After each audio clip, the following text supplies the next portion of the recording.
Welcome to the Fly Fishing Insider Podcast, where each week we speak with brands, icons, innovators, and trailblazers within the fly fishing industry, exploring both the successes and failures they've encountered along the way to become who they are today. But first, if you have not yet subscribed to the podcast or joined our email list, please do so by going to the flyfisherinsiderpodcast.com, or you can also find us on Instagram at flyfisherinsiderpodcast. Now let's begin.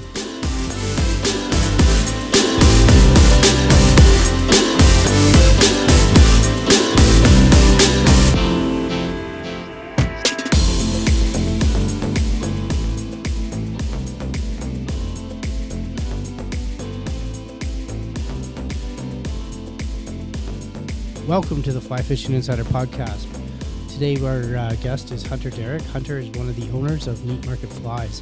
Meat Market Flies is a collaboration of fly tires, and these guys are kicking butt in the fly field, fly market industry as well. So they're online. Hunter, welcome to the show.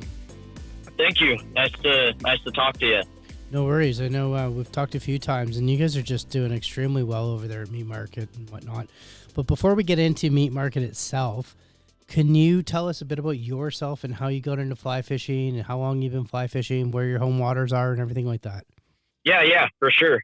So I started fly fishing when I was, I think in 7th grade is when I first got into it hardcore. My dad fly fished throughout college and then kind of gave it up and became a waterfowl hunting guide.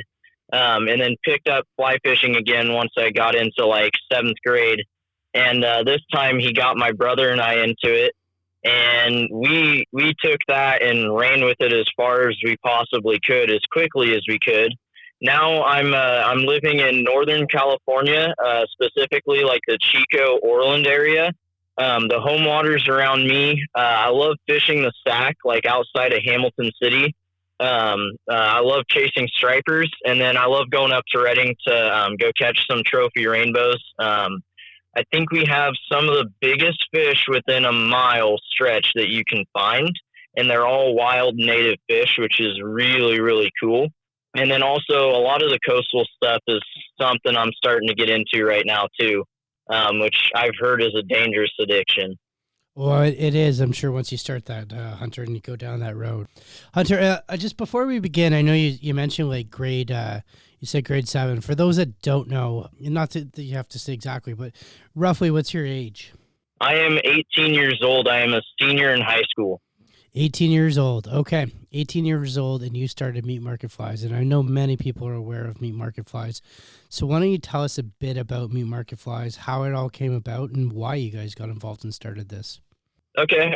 So Meat Market Flies is a company my dad and our friends kind of started. The reasoning we started it, one day we were fishing the Sac, and we watched some guys double up in a drift boat go right by us. And it was just because they were out a little bit closer into the middle of the river that we could actually get to. And we were thinking it'd be really cool to get a drift boat. And we decided, maybe we could tie some streamers and sell them, and then try to get a drift boat. Well, we became a streamer specific company. Things took off way quicker than we kind of anticipated. Within the first year, we got over 200 orders. We made a ton of money. I ended up getting a drift boat, and then one of the other guys ended up getting a jet boat. So things, it was crazy. We were full production, tying like crazy. And things took off quickly, and we were still growing at a pretty good rate. Most people I talk to have kind of know who we are, which is good. I like that. I would just hopefully to get everybody to know us. But yeah, we tie streamers. We haven't done really nymphs and dry flies just because for us, we love fishing streamers for stripers, rainbows, even largemouth are really fun, and smallmouth. So that's kind of the stuff we try to tie the most. If I'm tying nymphs, it's for my own box, but anymore, I don't even have time to do that. So I buy my nymphs and tie them streamers. but hopefully that answers a few questions.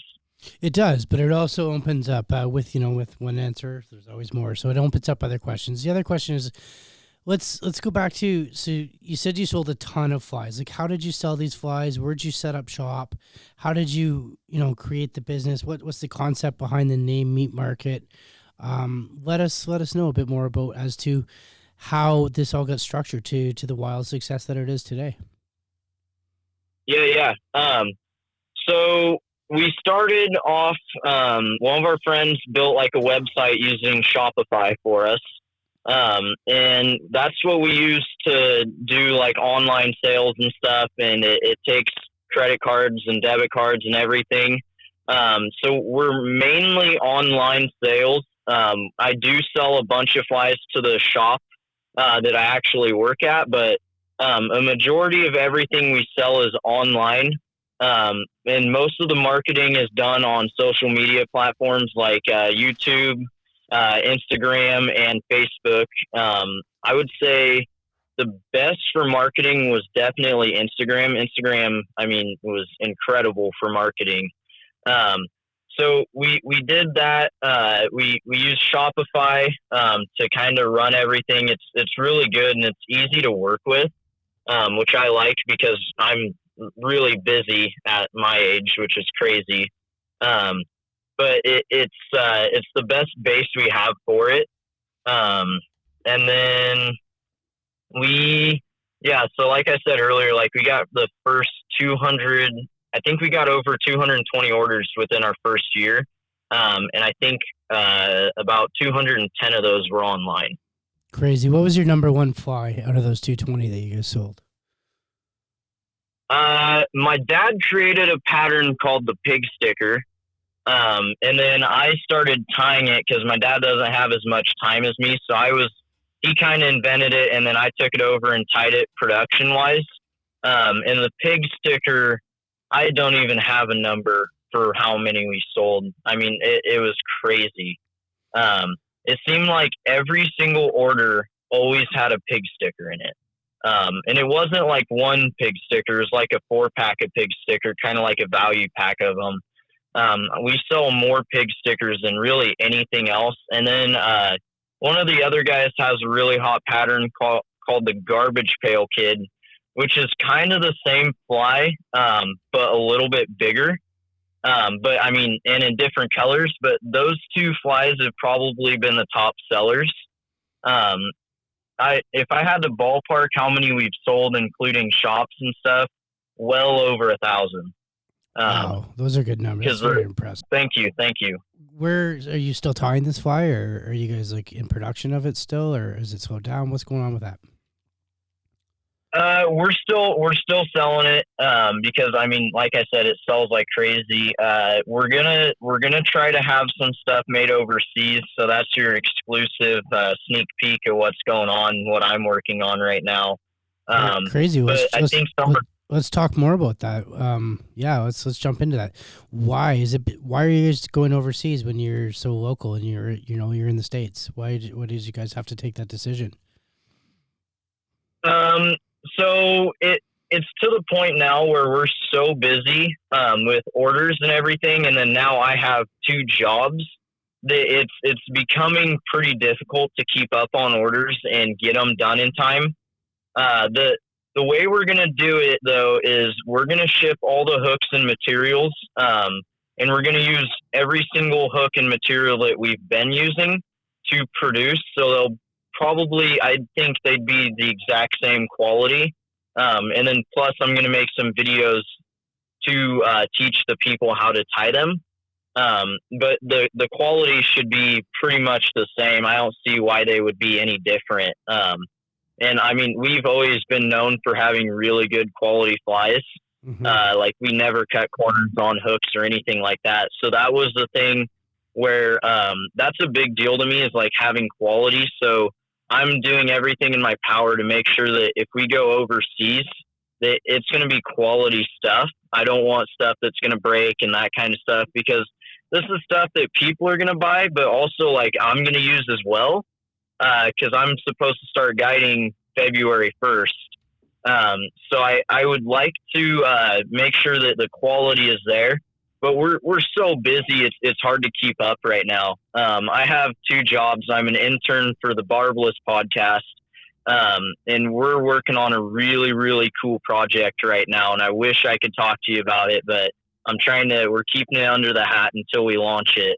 And then we just released another cool project, which is going big. And Chad told me to say hi for him, because Perfect. he really likes you. That's awesome. I Um, really like Chad. Just hey, a little behind the scenes glimpse here. I was just congratulating Chad yesterday and today on his new joint venture of their Barbless company. I believe what is just I'm not taking away here, but what is it? They have 4 new podcasts that have just joined, so that's awesome for Chad. So for sure. yeah, for sure.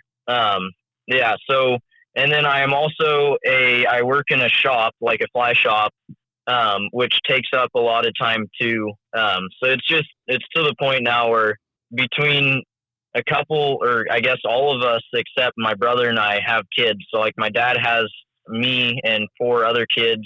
The other guys that are tying both have kids. So between kids, jobs, and everything, tying is getting really difficult to find time to do. So we're trying to get stuff kicked overseas, just so we have more time to actually tie flies for ourselves too, Hmm. and actual fishing time too, because the fly tying is starting to cut into fishing time, which we all kind of agreed once that happens, we got to figure something out. Um, but quality is going to be number one. That is without a doubt in my mind. Awesome. And I like the steps that you're taking to ensure that the quality is there. I mean, you're sending the hooks, you're sending the materials, you're teaching via video. I mean, short of doing it for them, what else can you do, right? I guess time will tell. First couple Yeah. orders will come, and time will tell. I mean, it's always a challenge when you do that. And on the other hand, it's like, hey, that is super awesome for you guys. That's so successful. What other successes have you guys had with this business? You know what I mean? I know you guys have created a great collaboration. You have many new. You mentioned we. So, who else is the we behind all your tires?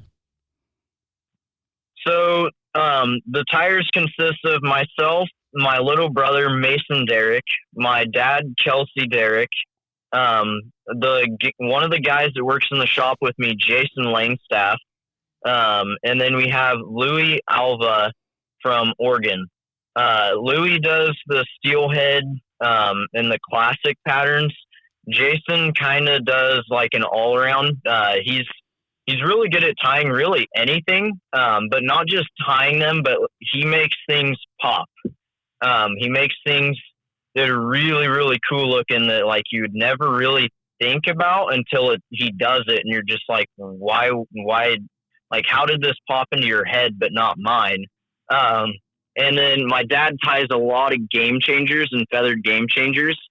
Um, so that's kind of the layout of it. My little brother, he's got like 2 or 3 patterns. He's slowed down because he plays 3 different sports throughout the year. He does football, basketball, and track.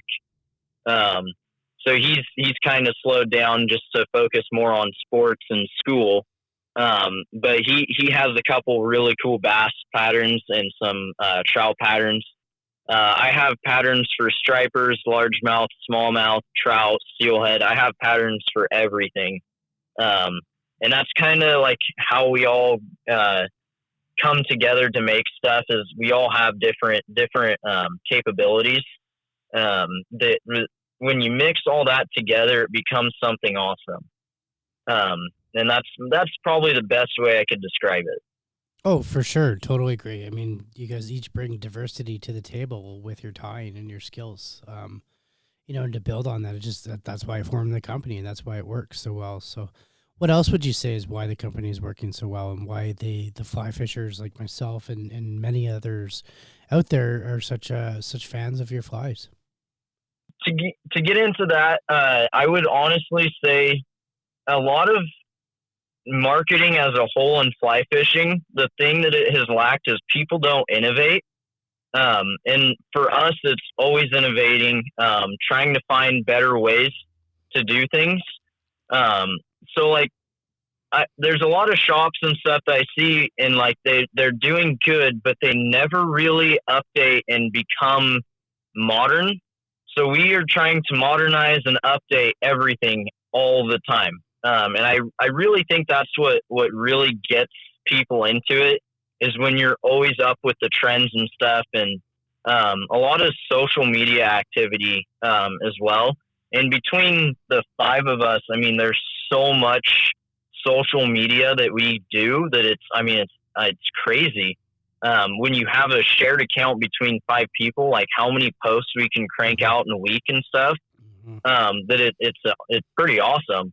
So that's where like having five of us also comes in handy, is marketing and updating. Like we all have different ideas and we run it by each other, and usually those ideas become something really cool for marketing. So I think that's how I would phrase that probably. Hunter, can you give us an example as to something that you've innovated? So something I've innovated is when we first started the company, we were tying on like shop hooks, stuff that wasn't really the highest quality hooks, and materials, honestly. And then one day I had like an umpqua streamer hook straighten out on me when I had a really big fish on. And I was really upset, and I was thinking to myself, if I was a consumer and this happened, I would never buy that fly from that company again. And this happened within the first month that we started the company. And I talked to one of the guys, and we got a hold of Ahrex hooks. And the next day, we were tying full production on Ahrex hooks, which are a lot stronger and sharper hooks. And then we started tying with a lot better materials, and also like video projects and photography projects. That's something else where the new trend is like short films with literally everything: dirt bike riders, car guys, all kinds of different sports. Like it's those short clips of cool things that are happening that really get a lot of people's attention. So we started innovating our marketing, and we're going to start leaning actually probably in the next month towards a lot more short video projects. They're like 16 seconds was the one I did the other night, all the way up to like 5 to 10 minutes. I worked on a couple projects just like the past couple months, just getting warmed up, and now I'm feeling comfortable enough to where I think I could produce some videos that would be really innovative and push the limits a little bit. So innovating to us is like a big deal. So anything we can do to be better, if it's hooks, like I said, we switched all the way over to Ahrex hooks, and that's what we've been tying full production with. Thread, before we started it, or we were using, we weren't using Beavis. We were using some other kind of thread, and it was breaking all the time. We switched over to Beavis. The website, I'm always on the website changing things, making sure that it catches the eye of people. So that's some of the ways we try to innovate all the time. Yeah, absolutely. And it sounds like you've identified like what's working for you guys. And I agree with you that the trends, like in let's talk about those little movies for a sec. I mean, those are huge, and more and more people and brands, and so, like us included, are getting into those like short little burst Instagram story trend things.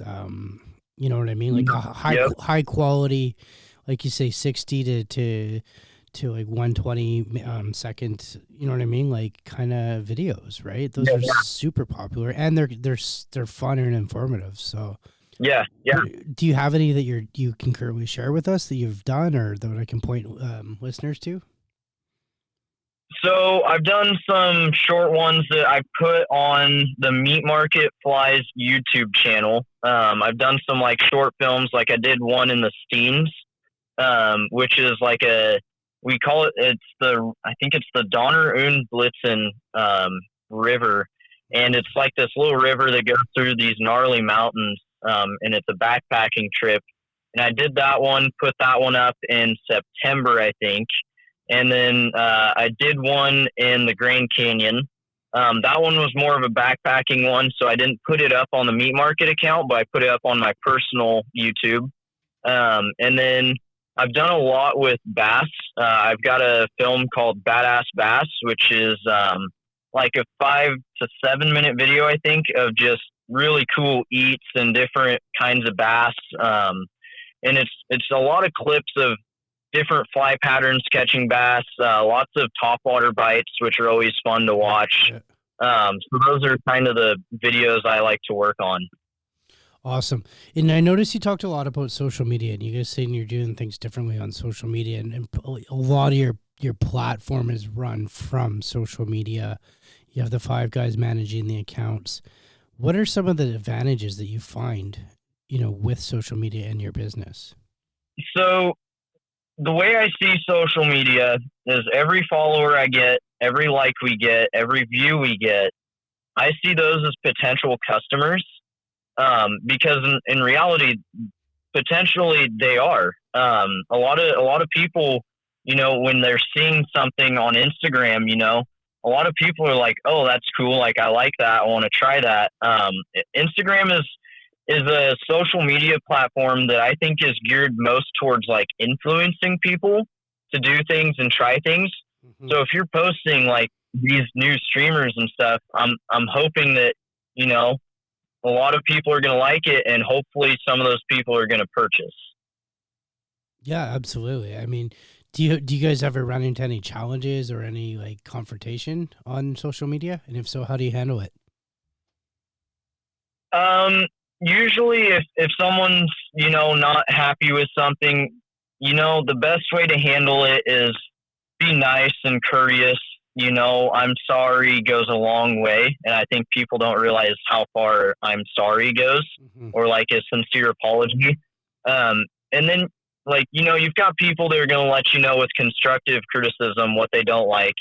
And you take what you hear from them, and you try to gear that towards something they might like. But then you have sometimes, like internet trolls that are like completely upset about something. And if they're going to cuss and like be rude and stuff, the best way to handle that, I would be honest, is like ignore them or block them. Cause honestly, like you don't want to put up with that. And if they're already that upset to where they're going to use language and that kind of stuff, like they're already a lost cause. So there's no point in trying. Exactly. As where like if someone, what? Exactly. Yeah, I agree. Yeah. And if someone's being nice and like, being constructive with their criticism, then, honestly, the best thing you can do is say, "Hey, thank you for the advice. I'm going to do my best to try and make that look better or work better, or suit what you think is more correct." So it's, that you have your lost causes, and then you got the people where you can learn from. 100%. And you know what? Like, I know you guys are putting yourself out there, and it takes a lot to tie a pattern. Ask like for feedback, constructive criticism and feedback, like you put it, from your audience saying, "Hey, I just tied this. Tell me what you guys think. Is it fishable? Is it not fishable?" And to have someone, criticize it in a proper way is great. You know what I mean? But, if someone's like, "I don't like it," and you're like, "Well, Yep. why don't you like it?" They're like, "I don't like it because I don't like you," or whatever the reason. It's like, come on, like, get past that for sure. So, because I know you guys do sometimes, you ask your audience and you definitely engage. You're social on social, if that makes sense. You engage. Yep. And I've like you say, like that little slider bar with the love, thing when you do a new pattern, right? You want to know, and I always make sure that we try and support that, right? Because I know it takes a lot to tie a pattern and get that out there. So, I wanna shift. Yeah.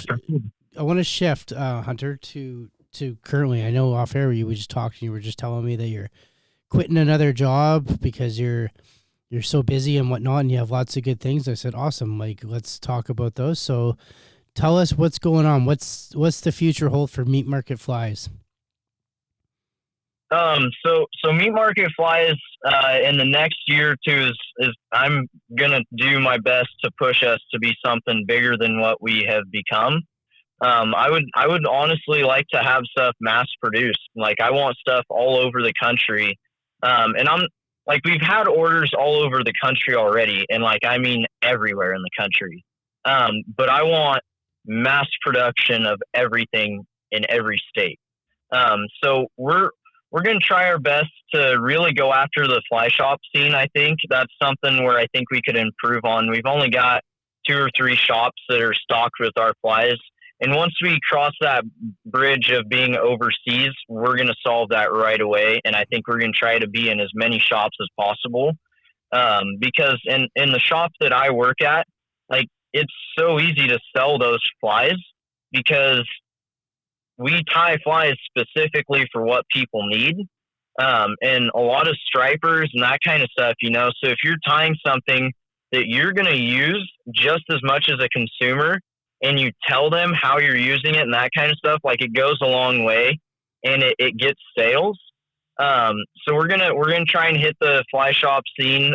Personally, I get my guide's license February 1st, and I'm going to try to go full time into guiding, and try and manage meat market flies while I'm at it. But really, like, meat market flies, I think we're going to push really hard the next 2 years because we saw what happened the first 2 years, and this is going to be our, I guess, 3rd year now in business. In the first 2 years, we pushed really hard and we went really far. So I think if we keep pushing as hard as possible and keep innovating, I think we can grow really quickly, like we kind of already have. So we got to keep pushing, and I think we're going to do it. Definitely spoken like a true entrepreneur.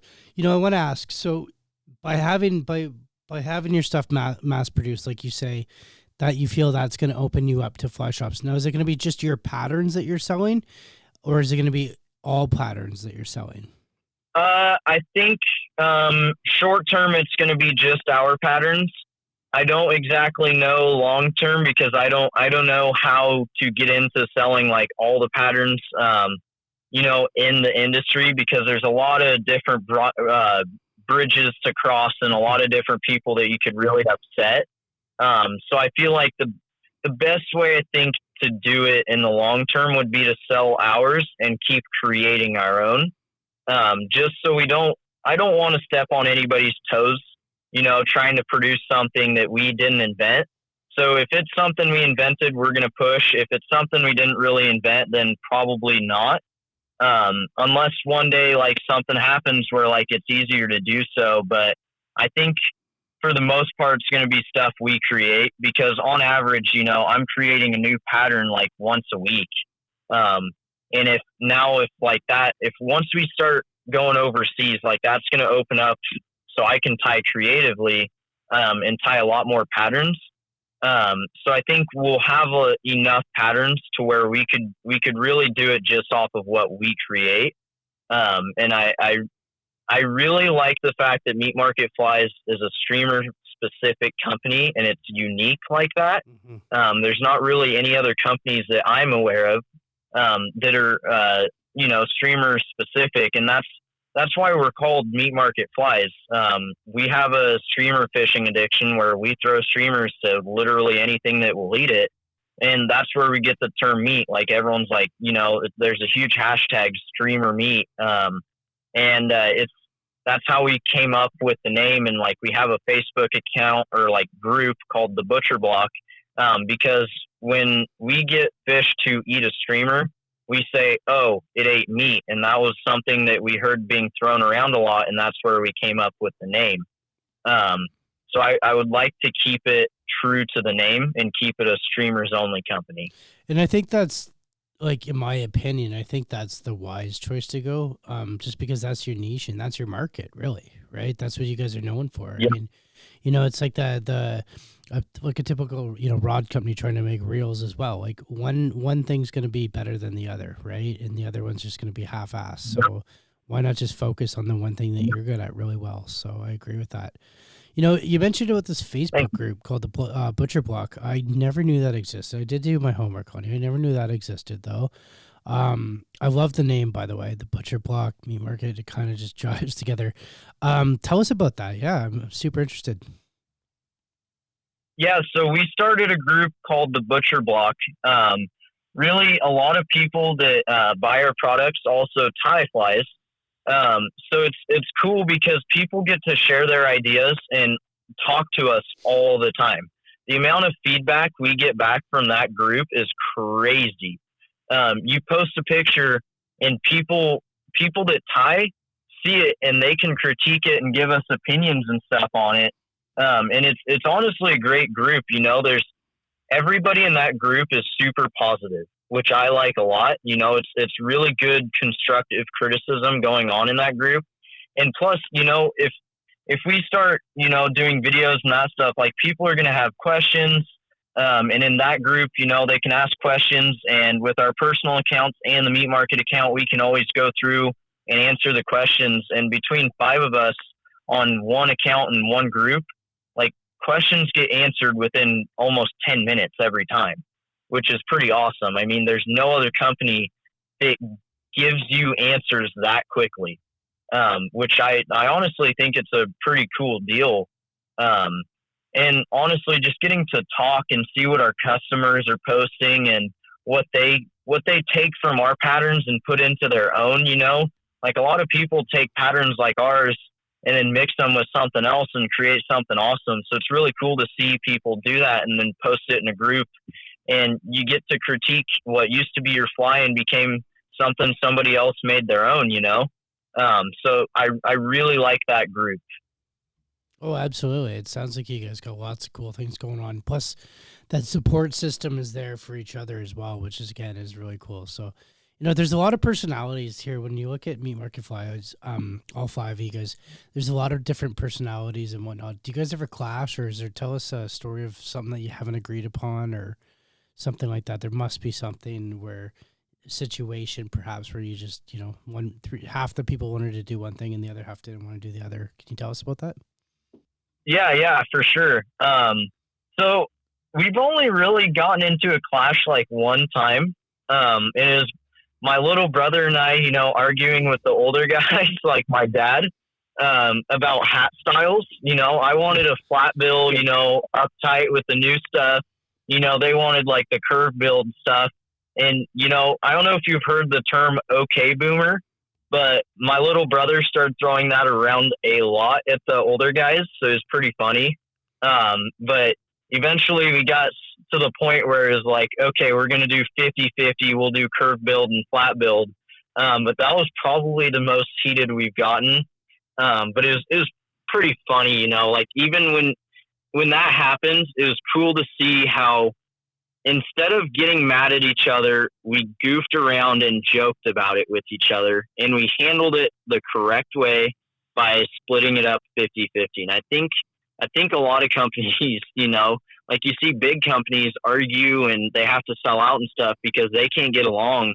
But when you have like a younger generation and older generation, usually if they're not getting along, you just split it up 50-50. That's the best way to do it, in my opinion.